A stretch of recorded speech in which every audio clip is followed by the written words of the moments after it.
Do mud pies count as a real food fight? It's the CoCo Show, episode 24.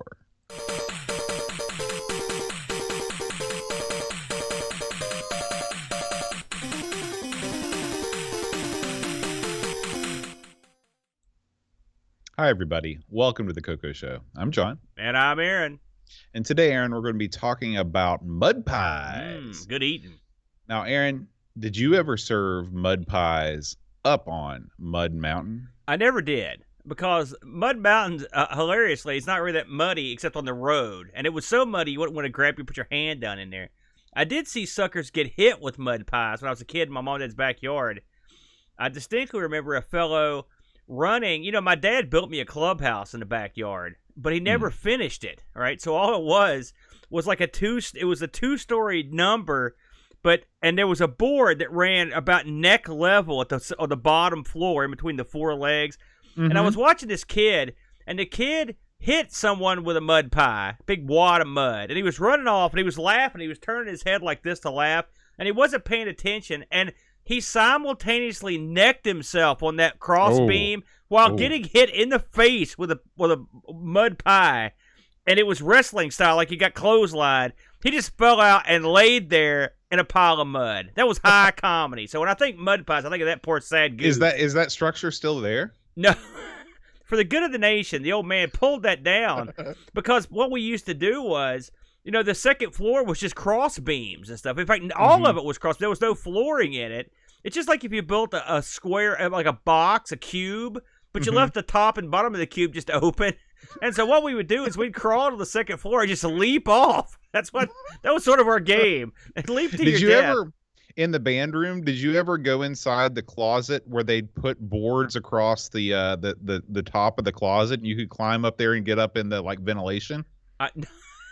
No, I didn't know about that. Yeah, I did that. Well, I discovered it one day. I was just hanging out in the band room before a football game. Yeah. And there was one closet that nobody ever went into. Yeah. And you know how the band room is. It's got those several small closets. I think they were originally supposed to be practice rooms. Yeah. But they didn't put any windows, and they didn't put any lights in those rooms. So I don't know what they were there for. But anyway, you could go, and I looked up, and I saw that there were 2x4s, across the ceiling. And I was like, man, I wonder if I could get up there. And so I got a timpani, right? Because what do you do if you need a ladder? You grab a timpani, you drag it over there. You stood on a timpani? Oh, yeah. Oh, yeah. no. Yeah. As a band director, my behavior horrifies me now. I would have expelled you for that. Yeah.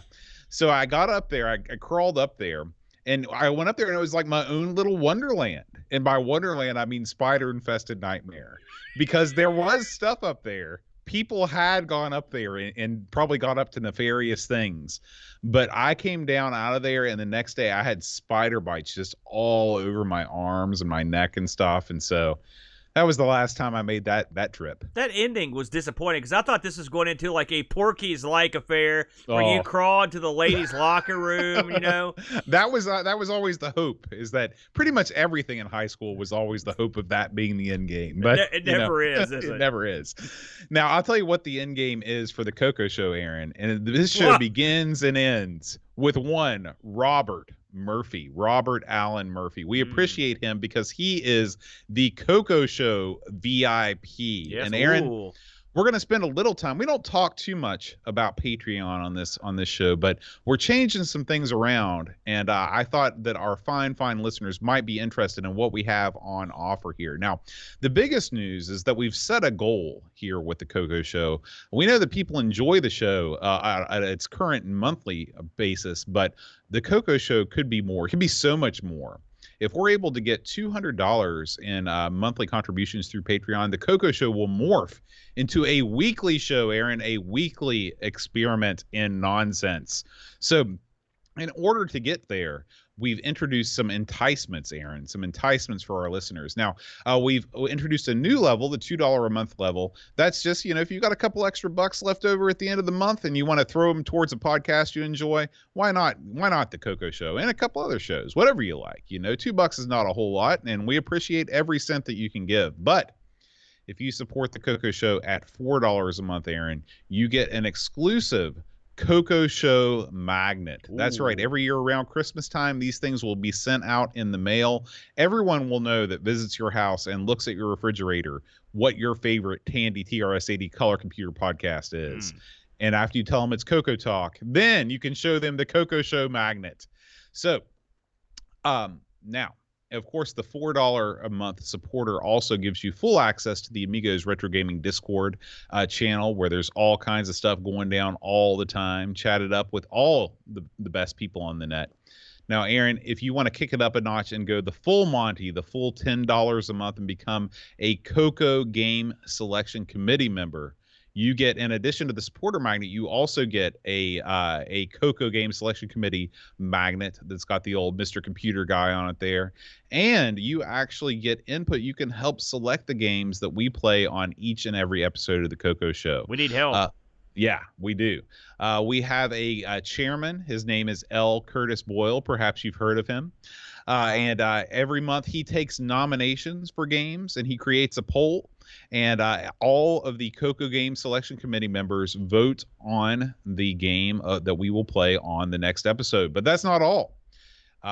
If you are a CoCo Game Selection Committee member, you get access to vote on all of the Amigo shows. Not only the CoCo Show, but Amigos, Everything Amiga, Our Sinclair, a ZX Spectrum podcast, and 1200XL, the show that we do all about the Atari 8-bit computer. So you'll have plenty of chances to throw in some nominees for a bunch of games that you enjoy on all those systems and vote for your favorites and really steer the direction of all of our shows going forward. So we appreciate Robert Murphy jumping on board early.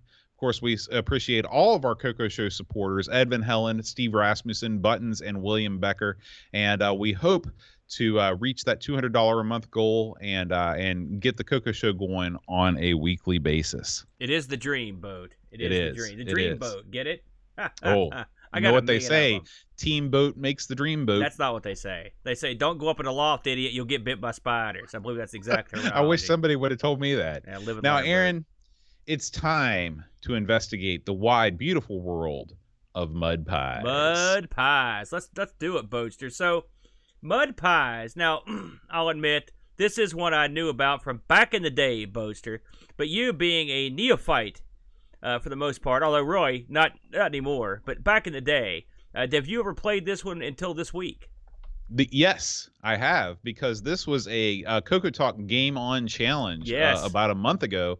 And when I saw that, I was like, man, this is a game that we need to do on the CoCo Show. And boom, there we go. I'm glad you mentioned it, because this video comes from Canadian Retro Things. And it was, in fact, the video he made for the show. And I would like to see people check out Canadian Retro Things. It doesn't get nearly enough love. It's got a great channel over there. And also, we want to promote our good buddies over at CoCo Talk, who actually put on this challenge. And they've always got a great show every Saturday. Check them out as well. So, Mud Pies. Now, this one was published by Computer Shack. I love that name. But you can also call him by their other name, Mitch Tron. Equally stupid name. This was authored by Jeff Sorensen and Philip McKenzie. It's funny, Boat, because this isn't the first time we've ran into these guys. In fact, we've talked about them before. They were responsible for Demon Seed on the CoCo, if you'll recall that one.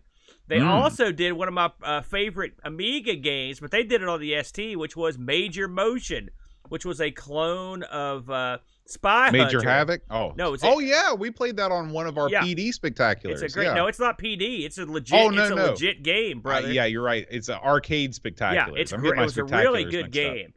So this was released in '83. This also got released. Now, this had, I didn't know for sure until I got looked into this thing, but it, in fact, had special releases on the CoCo and the Dragon 32 and the Atari ST. So this is one of the rare times where you have a crossover with the Atari ST and the CoCo, which I always enjoy that. Yeah. And when this originally debuted for sale, the disc would set you back $29.95, and the tape would set you back $27.95. That seemed excessive to me for the tape. I was like, holy smokes, that's pricey, brother. Mud Pies comes up with what your classic CoCo screen, where it tells you to hit enter if the screen is blue or hit reset if the screen is red. It does give you a bonus, though, and I'm assuming this is for our friends with the Dragon. If you hit the space bar, you can change the background color from dark to white. which is Oh, nice, okay. and I'm pretty sure that's Yeah. that's something that came from the dragon side of things. So, what is mud pies? Well, there's a plot behind this thing, Boat, if you can believe it. Mud pies is about a kid named Arnold I guess his parents took him to the circus, and instead of sitting there enjoying the circus, Arnold thought it'd be fun to go out and throw a bunch of mud pies around. He's a deviant. He is a deviant youth, and you play him. So you're the Yes. bad boy, and he's not a caveman or anything. I was going to say, I wonder if he's friends with our favorite caveman teenager. Yeah, no, he's not. So Arnold is a jerk. His only goal is to eat as much fast food as he can and also hit clowns with mud pies. Now, the clowns aren't sitting down and taking this. They come after him, and they're throwing bowling pins, the old juggling pins at him to try to stop him or just basically grab him. And when Arnold goes down, a couple, I guess what I'd call them male nurses in white coats come to pick Arnold up. He's got an upset tummy. He's been overstimulated. They take him to recuperate at the first aid tent, Boat, if things go south on him. So, what's the goal of this? Well, the best way to describe this game, I think, Boat, would be something along the lines of the classic Atari game Food Fight mixed with a little Berzerk, I guess would be the best way. Is that the way you'd go with it?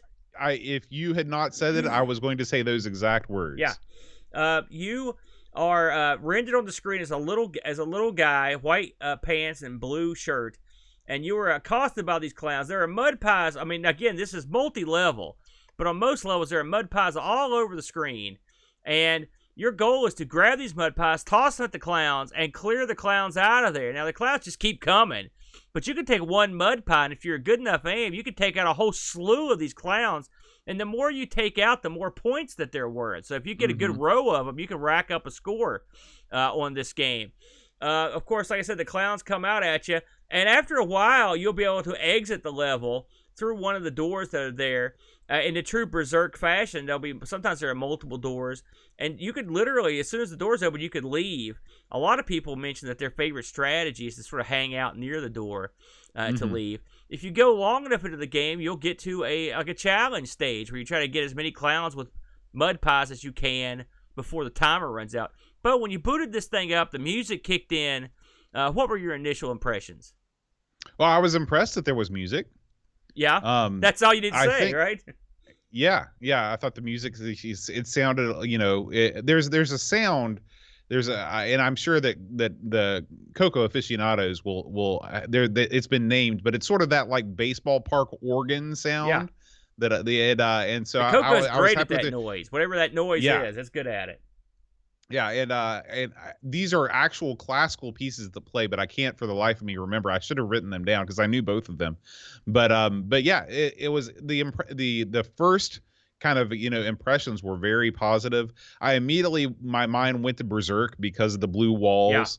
Yeah.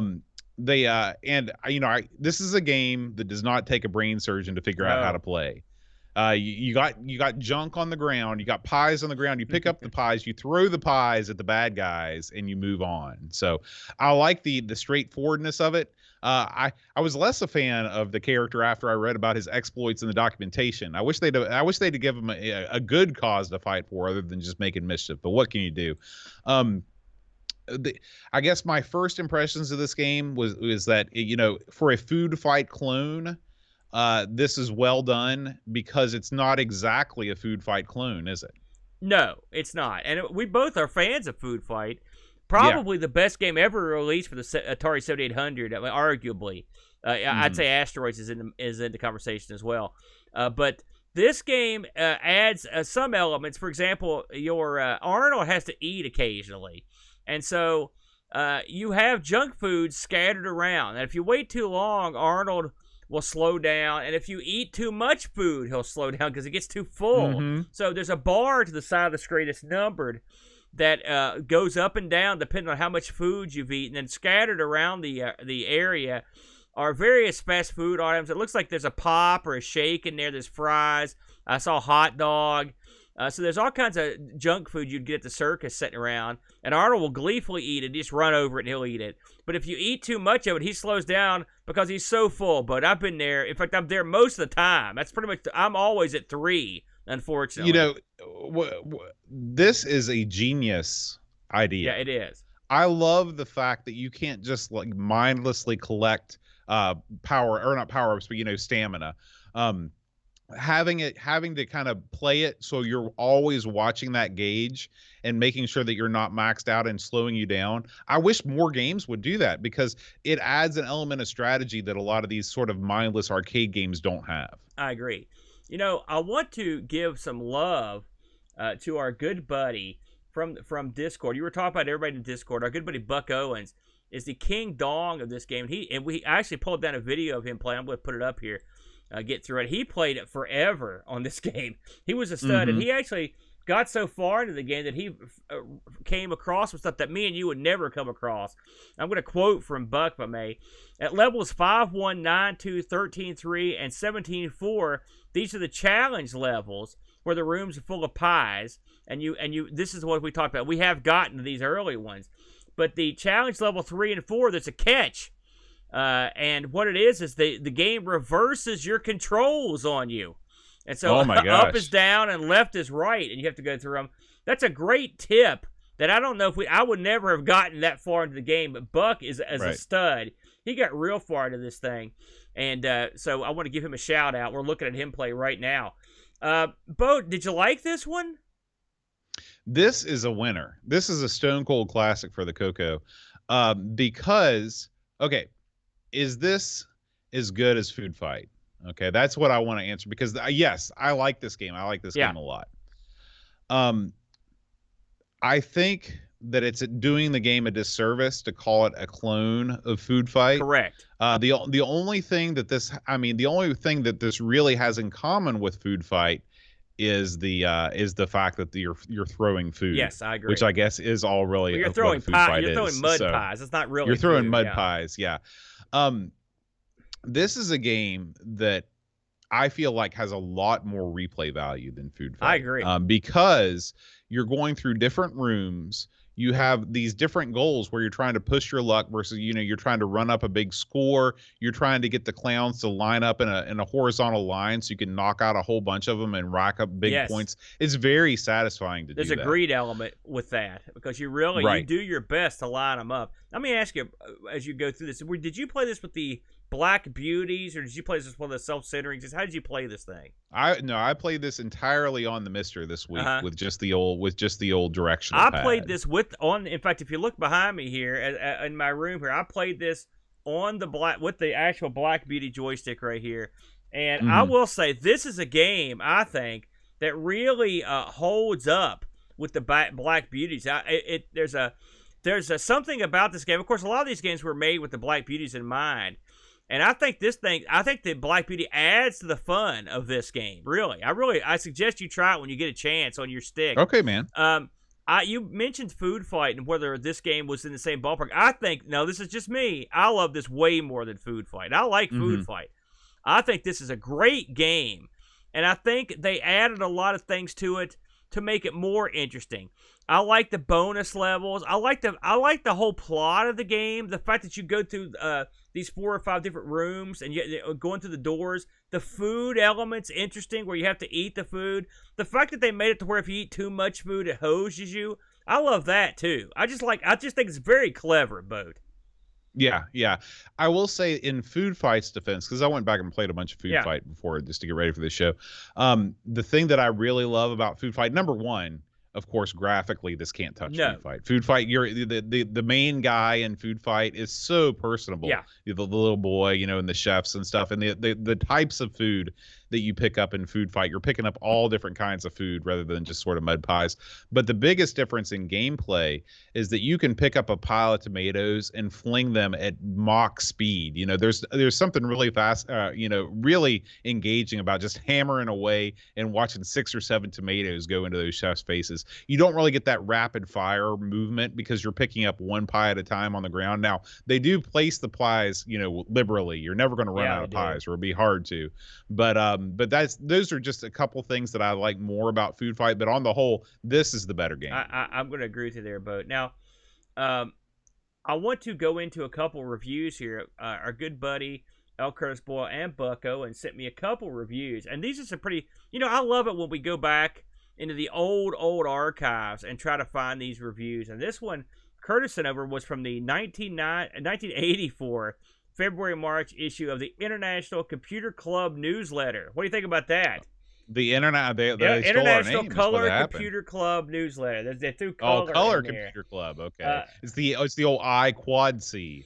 The fellow that did this, Dan Curtis, was very positive about the game. He really liked it. He said his only complaint is that the disc was copy protected and there's no way on how to make a backup. It's funny, you don't think about that sort of thing now, but that was a huge deal back in the day. You know, I read a lot of reviews in Antic magazine, which is the Atari 8-bit magazine, and that gets mentioned all the time. You know, for better or worse, they say yes it does or no it doesn't. So that was definitely a question on a lot of game buyers' minds, and it's no wonder because you're spending $30 on this game. And if you can't make a backup copy, you're screwed if the disc gets if the disc goes bad. And $30 in 1983 money is close to $100 today. Yeah. So we also had a from Curtis. This is from magazine I actually had a subscription to, Hot Cocoa, February of '84. They actually gave this a grade, and they gave in categories.